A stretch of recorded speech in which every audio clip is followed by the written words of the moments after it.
Welcome back to FYI, the For Your Institution podcast presented by Mongoose. My name is Gil Rogers, and today we are going to be talking to Brian Piper, who is the Director of Content Strategy and Assessment at the University of Rochester. Brian will be talking about search engine optimization, data, AI, and content marketing, and the overlap across all of those different items in higher ed and how it's going to impact our plans today and in the future. Let's listen in on Brian and I's conversation. Hey, Brian, how are you? Fantastic, Gil. Thanks so much for having me. Yeah, thanks for joining us there. You're in Rochester or the Rochester area right now, I'm assuming? Just outside of Rochester. Yep. Awesome. How's the weather up there? It snowed yesterday, but it's clear and starting to warm up today. So awesome. So for our podcast listeners, clearly we record podcasts ahead of time. So when this episode drops, we're going to look and see if it rained, if it snowed or rained the day before the podcast episode is actually in your devices. So we'll keep an eye on that. That'll be fun.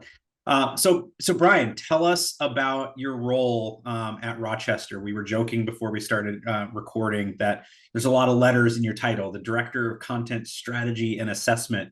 What does that mean? What does a Director of Content Strategy and Assessment at the University of Rochester do? So basically, when I was hired, the way they described the job to me is they wanted me to look at the data around our content and figure out what content was working and what wasn't and why, and then figure out how to use those insights to make more of what was working.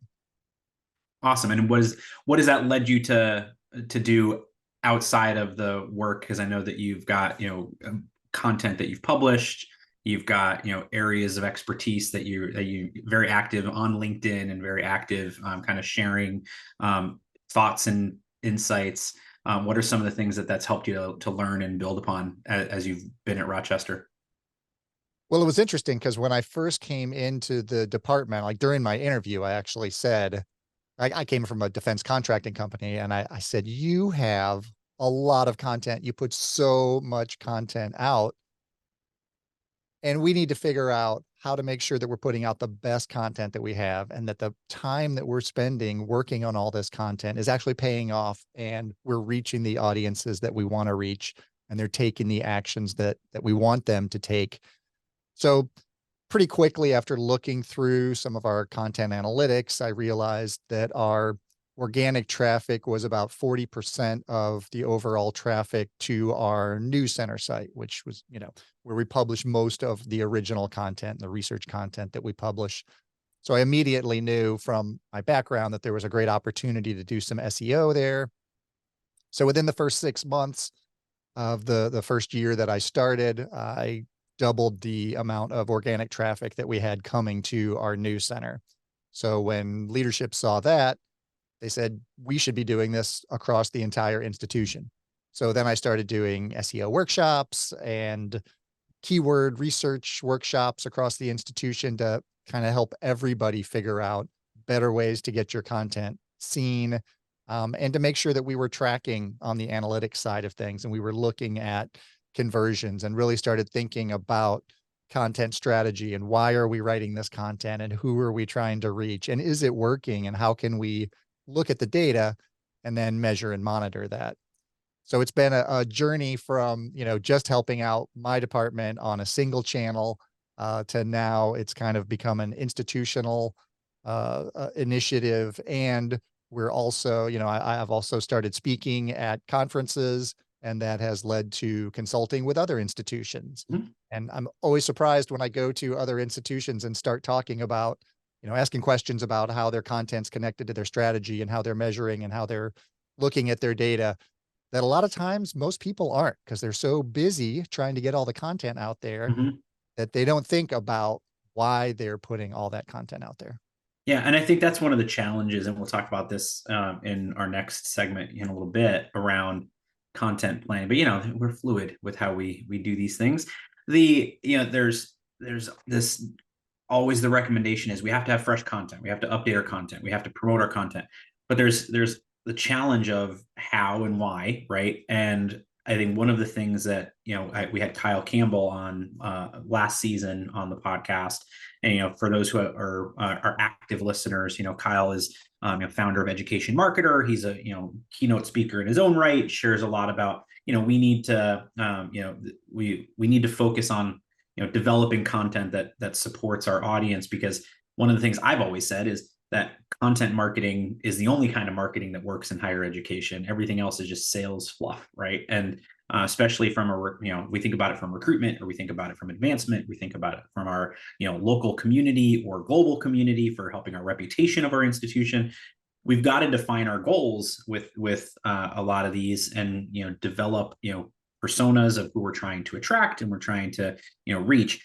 There's a lot to unpack there, and I think one of the things that people may struggle with is they oftentimes just get caught up in doing their day-to-day job, but also not knowing where to start, right? And so I think let's start with you as a person. I'd love to kind of understand your background that led you to this role. You've got a very vast background in and out of higher education. And then we can kind of dive into helping people kind of understand where to start. So where did Brian start in all of this that has led you to everything you just spoke with about, like, when you were at Rochester? But what happened before that? What's the prequel to you being where you are today? Yeah, so it was an interesting journey, because I actually, like, my degree is in creative writing with a focus on poetry, and a minor in philosophy. So I always joke that I was ready to wait tables, and Nice. So I ended up getting a job as a web developer at a company that did a lot of online learning, and they did some website work. And I had no development background, but I was interested in technology, and I had done a little bit of coding, just at school.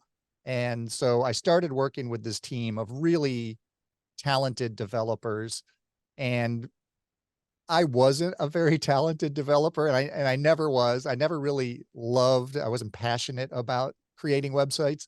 So a lot of the times they just put me over on the content side of things and say, rewrite the content so it's better, and, start looking into how we can get it on these search engines that were just starting to come out back in 1996 when I started doing all this. Mm-hmm. So that led into kind of really understanding the back end of, how to get content ranked and the importance of that, and how it dramatically changes the visibility of whatever you're trying to put out there. So, from there, I moved to working for an advertising agency, doing their web development, running their web development department. And that was a very interesting job, super fast paced, a lot of demands on, tight deadlines and deliverability, but very focused on tracking and measuring, and started working with, Google Analytics when it just started, getting going. They just, um, put it out as a product that you could use. Mm-hmm. And from there, I went to work for a defense contracting company, and was still working in the e-learning department.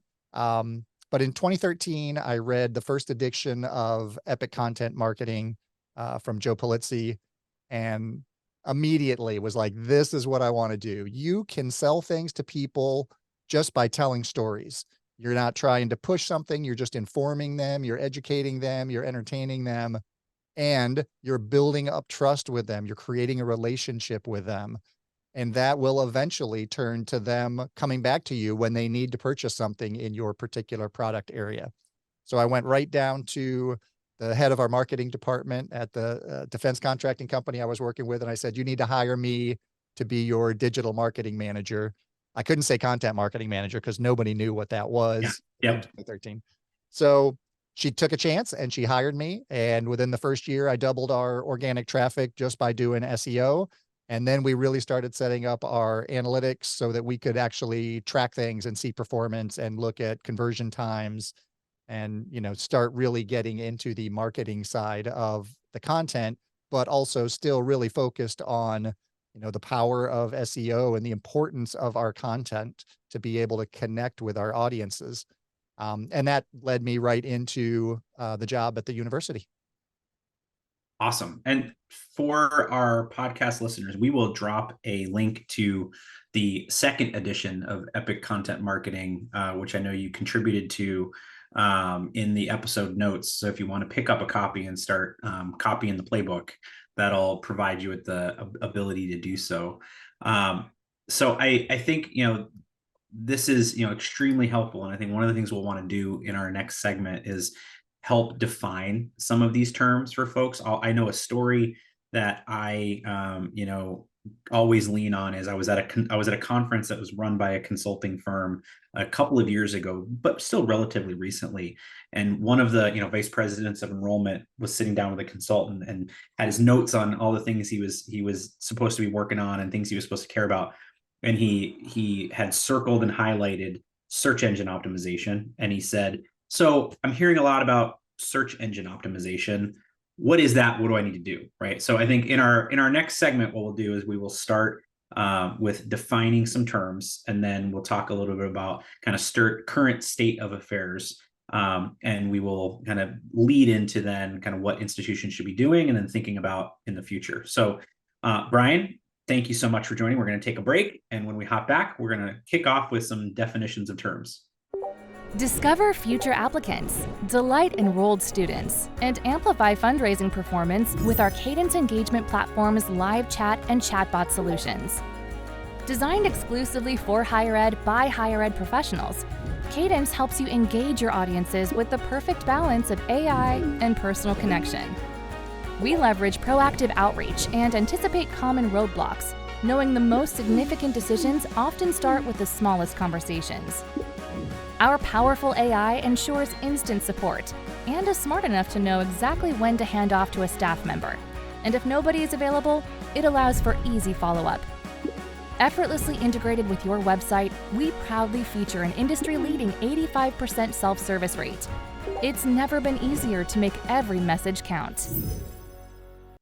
All right, we are back. I am here with Brian Piper, Director of Content Strategy and Assessment at the University of Rochester. And we spent a little bit of time learning about Brian's background and some of the work that he's done and outcomes of his work at various phases of his career. And now I think what we're going to do is kind of take a step back and help people to kind of understand at the most basic level some of the things that are most important when it comes to search engine optimization and content marketing. I think there's a lot of times we skip to the intermediate and advanced level, and I think there are a lot of folks out there that might just need some support. So when we talk about things like SEO or search engine optimization, can you help people understand at the kind of the introductory level what they should be focusing on and thinking about when it comes to that kind of core tenet of driving traffic to their website and engaging visitors, and then we'll get into kind of the how we do that as part of that process. But let's start there.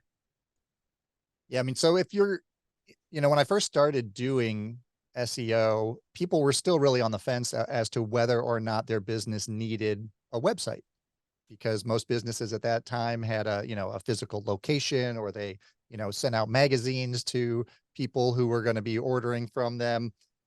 But once people started seeing the amount of people who were online and the size of your audience, the way they could increase the size of their audience exponentially by being able to reach out to all these people, they started noticing, yeah, we should probably have a website. So you put a website up, but then you have to figure out how to get people to it. So there's lots of different ways through push marketing that you can, bring people in by sending out emails or by buying banner ads. But the most effective way, and still the most effective way to bring people into your website, is through organic traffic. So traffic through search. People go to a search engine, they have a problem, they have a question, your content comes up if it is properly formatted, if it's using the right words, if it's set up to rank well on the search engines. So the goal has always been, how do you figure out how to get to that first position? And a lot of times, once they started doing paid search ads, people were paying for that first position. But a lot of consumers got savvy to the point that these were paid positions. And if really I wanted the best answer, I might have to go down past all those paid ads and get, the first non-paid ad. And that content ranks high because it's quality content and it's answering the questions that I have and solving the problems that I'm looking for. So when we talk about SEO, right, I think there's a certain piece where institutions have a benefit because they have a reputable domain like a .edu, right? And so that by itself is helpful. What are some of the things that we should be thinking about beyond just buying a .edu, because that has its own process that you have to go through? But as far as having reputability of your domain and frequency of content, what are some of the things that people should think about? And then we can talk about how they can accomplish those things when they have the rest of their jobs to be worrying about. Because I know that part of not understanding these things is being so busy with their day to day. What's some things that help with boosting reputability so that you do rise up in those rankings? Yeah, so there's a lot of different things to think about when you're creating content and when you start doing SEO. But what I always tell people is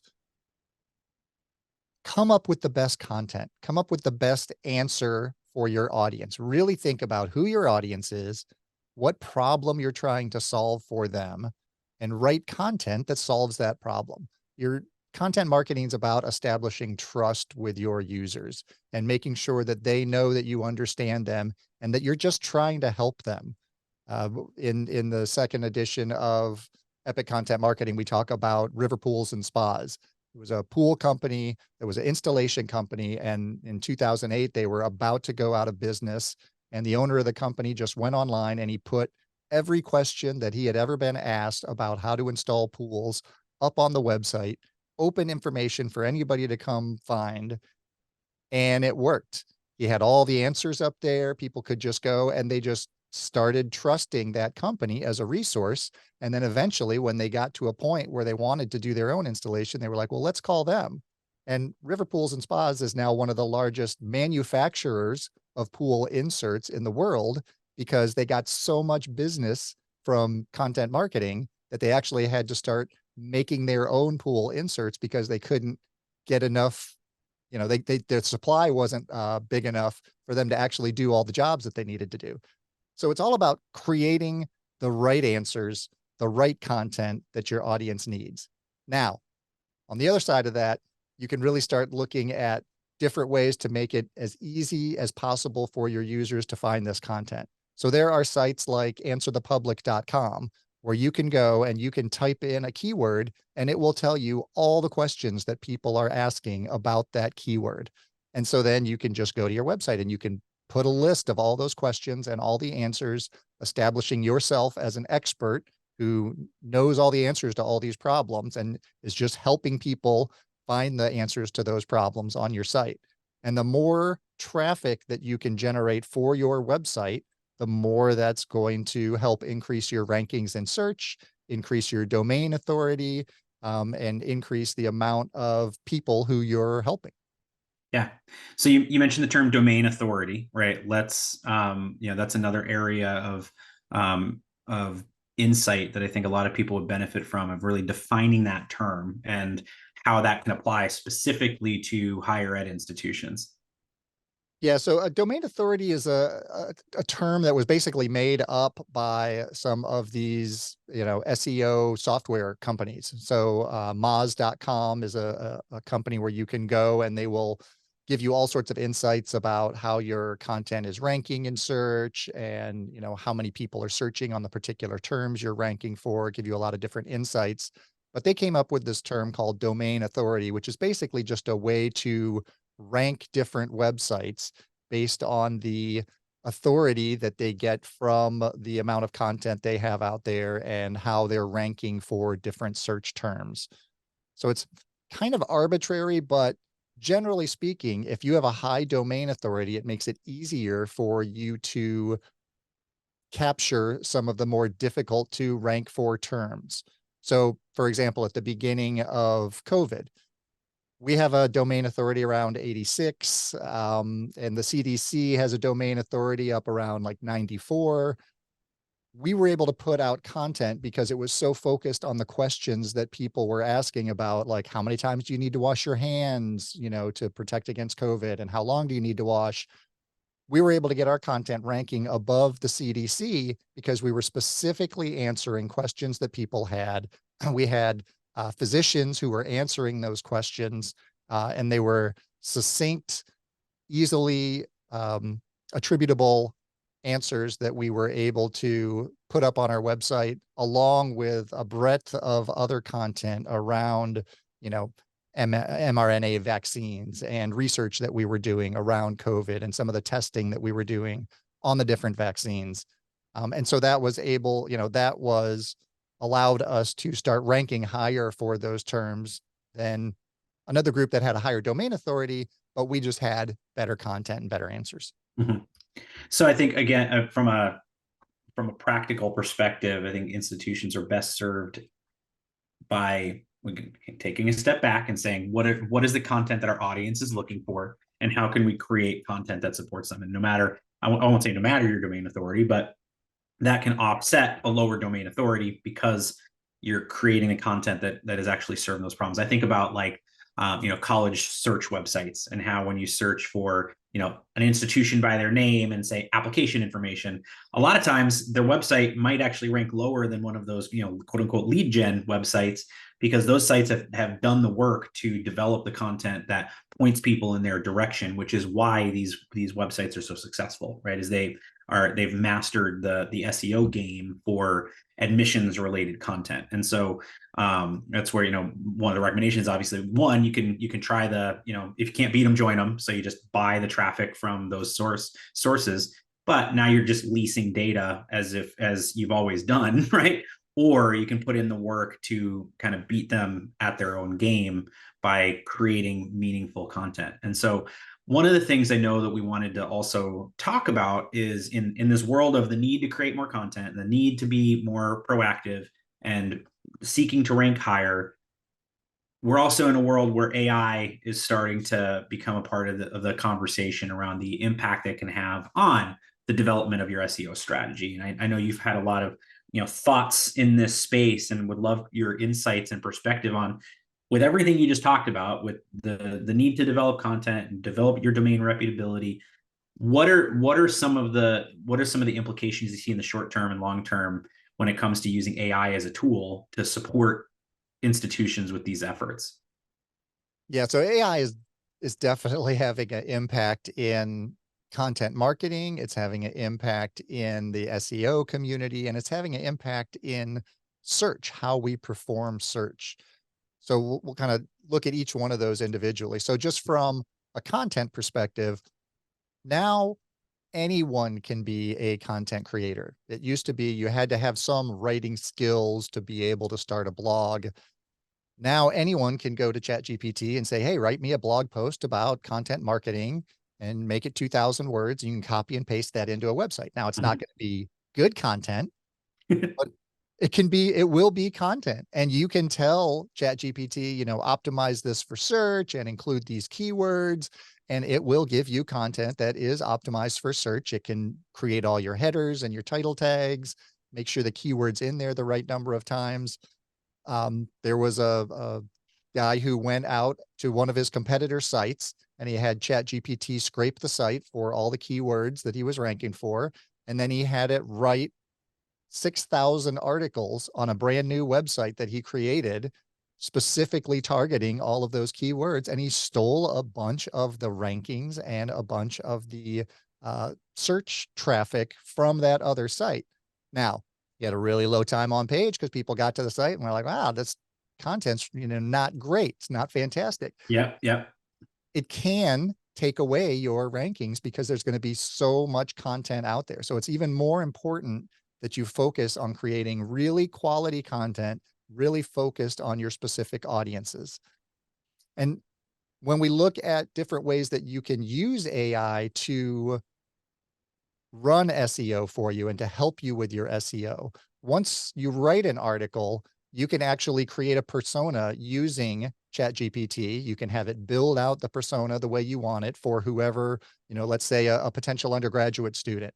So it'll give you a whole persona. You say, tell me what their problems are, their decision criteria, all these different things. You can get a pretty solid, basic, starting persona. And then you can have that persona look at your website pages and say, what content's missing on these pages? What questions do you have that we're not answering with this content? Is the reading level good? What other keywords could we focus on? You can have it give you a list of 100 different semantic keywords that you might want to target or include with your content. What other kind of content should we be creating? What gaps do we have in our content? So lots of different ways that AI can help you with SEO. And we're using AI a lot to help us with our SEO. And then, the last step is search itself. So SGE, the search generative experience, is what Google is calling their AI powered search. There's Bing search, which is powered now by AI. All these different ways that when you type in a search, it will just generate the response from for you based on the information that it has in its data set. And I know a lot of people that are using Chat GPT as a search platform instead of going to Google. And I think we're going to see more and more of that, especially as these large language models become better at giving you the answers that you're looking for. They're already predicting that, these AI powered search is going to pull anywhere from 18 to 60% of our organic traffic away from our websites. So for, companies and institutions who are heavily relying on organic traffic and search rankings, we have to start thinking about different ways to get our content out there, different ways to make sure that our content is what shows up in these AI powered searches. And, most of these search engines are now starting to cite the sources where they pull this information from. So how do you create your content so that it gets included in the answers that AI is creating? And then, people are still going to use regular search. They're still going to go down to that list of, of all your different websites. So you still have to make sure that you're showing up on those. But the way people are searching is going to continue to change, especially through next year. But when you start looking, 3 to 5 years out, now you've got to start looking at all the virtual and augmented reality spaces that are going to start really getting created. There are already universities and colleges that are creating virtual twins in the metaverse and offering virtual classes in the metaverse for students. Those searches are all voice searches that are all going to be AI fed. So we really have to start thinking about how we're going to adapt our content and how we're going to change our strategy to make sure that we're still reaching the audiences that we need to reach in the places where they're looking for content. Right. So I think that's a great spot to pause. We're going to take a break. And when we come back, I would love for you to kind of give us a little bit of your thoughts on what that future looks like and what institutions need to be doing to address all of those pieces that you just brought up. Because I think what we oftentimes do is oversimplify and think, oh, we're just going to keep doing what we're doing. And I made a joke earlier today with a colleague that 25 social networks came and went before higher ed figured out social media, and it still hasn't figured out social media. If we're really being honest on the grand scale, right? And now search engines will have come and not gone, but come and evolved pretty rapidly, and there's not going to be an option for institutions to keep up, right? And so we're going to take a break. When we come back, I would love to hear some of your recommendations and thoughts on where those next 5 years, what those next 5 years look like, and how institutions need to be acting now to be ready for it. Thoughtfully nurture applicants, personalize retention efforts, and exceed fundraising goals with our Cadence Engagement Platform's text messaging solutions. Designed exclusively for higher ed by higher ed professionals, Cadence helps you engage your audiences with the perfect balance of AI and personal connection.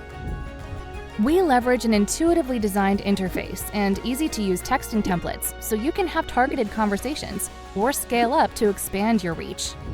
Our powerful smart messaging can respond automatically, exactly how you would. And to measure progress, track your campaigns with unparalleled reports and analytics. Effectively meet your community where they are as we proudly feature an industry-leading 95% read rate within 3 minutes. It's never been easier to make every message count.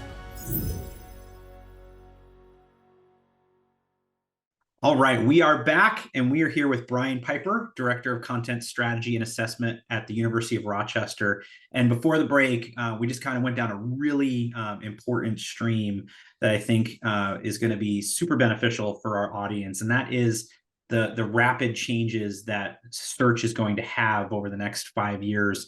In part because of things like Chat GPT, in part because of things like voice activated search, VR, AR, all the different pieces that I think higher ed right now is really grappling with how to incorporate these things into instructional technology, into in student engagement, into advancement. And so when we think about these as challenges, there's a lot to unpack. And Brian, you started in our last segment sharing kind of the uncovered all of these things that institutions need to be thinking about. I'd love for you to kind of share some of your predictions and thoughts for the next 5+ years, and how urgent the need is for institutions to really come together with a plan.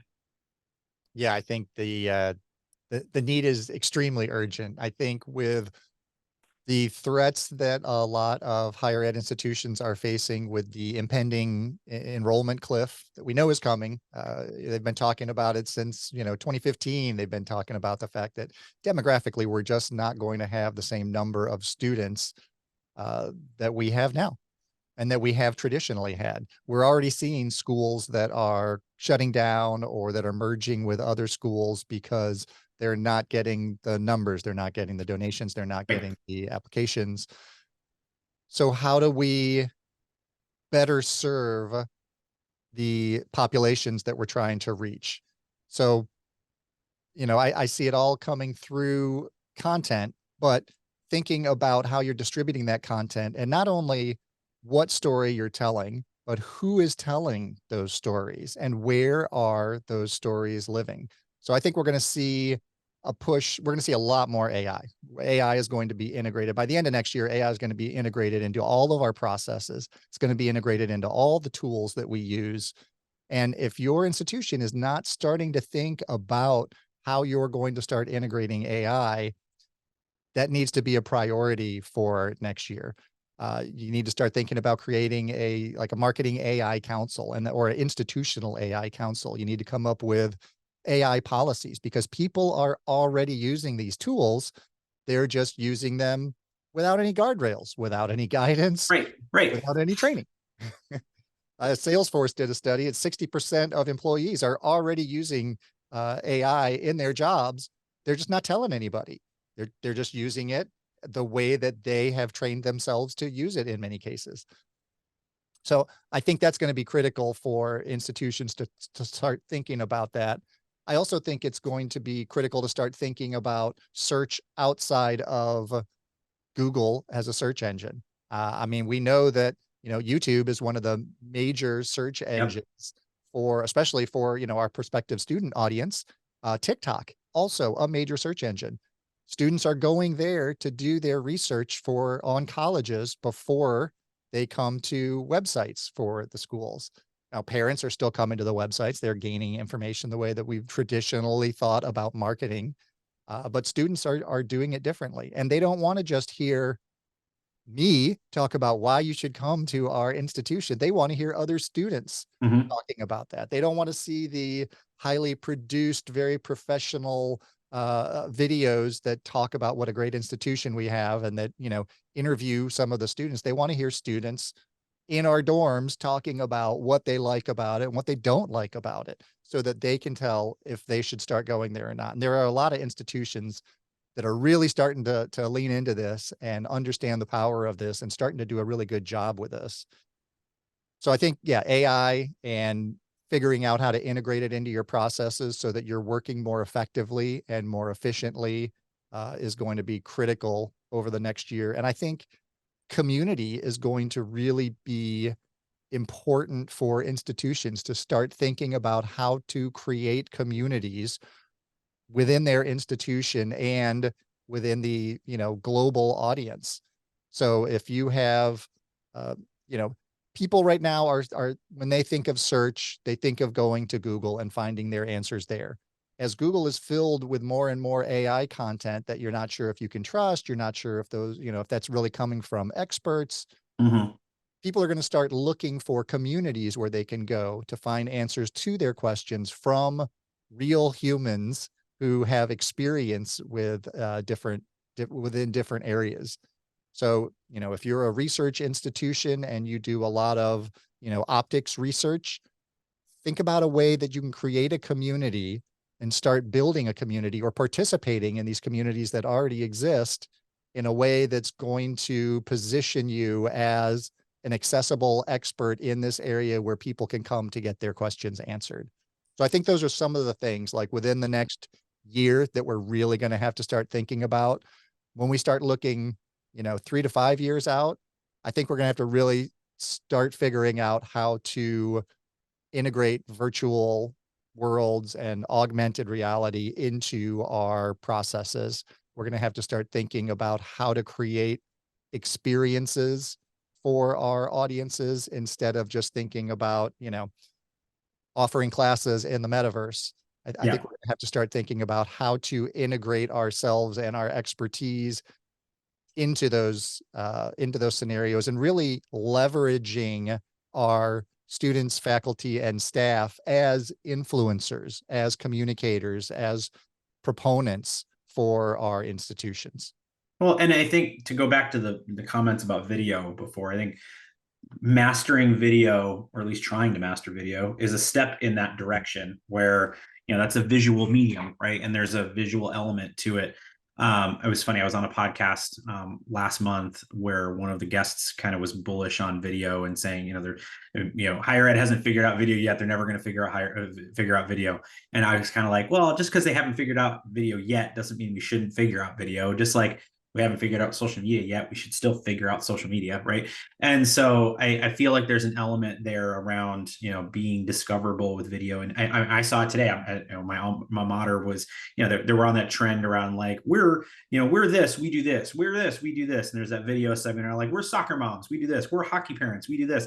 And this was, we're hawks, we do this, right? And so like, I don't want to advocate for like chasing all of the trends, right? And chasing all of like the viral TikTok video trend kind of stuff. But if you can do it right and do it well, that's a great way to showcase your students, showcase your campus without it being the highly polished, students sitting at a table talking about how much they love the school, but a quick hit, fun and engaging element. I think that's an area where there's a lot of opportunity, and that will bridge into better understanding these more in-depth virtual platforms and content. Because I think I don't know anybody who is reasonably advocating for teaching in the metaverse like we started with online learning. If we all remember the early days of online learning, it was a laptop in the back of the room with the classroom in front of them. And that's supposed to be your quote unquote, I'm doing air quotes for the podcast listeners, online class. And there's different mechanisms and methods to do it. I know, we had Paul LeBlanc on a few weeks ago, and he's now going to work in a space and doing research in space around AI and the impact it's going to have, particularly in learning. And there's a lot to continue with that conversation because there's going to be so much rapid change. So to that end, I reserve to have you on again in a year and in 5 years, assuming the podcast gods allow it to continue to happen, as a follow up to this conversation. I think you've given everyone a lot to think about, and I want to thank you again for your time. Brian, why don't you, if you can help us kind of help people understand how to stay in touch with you, get in touch with you, if they want to continue the conversation and learn from you, what are the best ways to do that? You can go to brianwpiper.com and sign up for my newsletter there. And I am Brian W. Piper on almost every social platform. Awesome. Well, we look forward to keeping this conversation going. And to our listeners, we thank you for spending the time. And we will see you next time on FYI.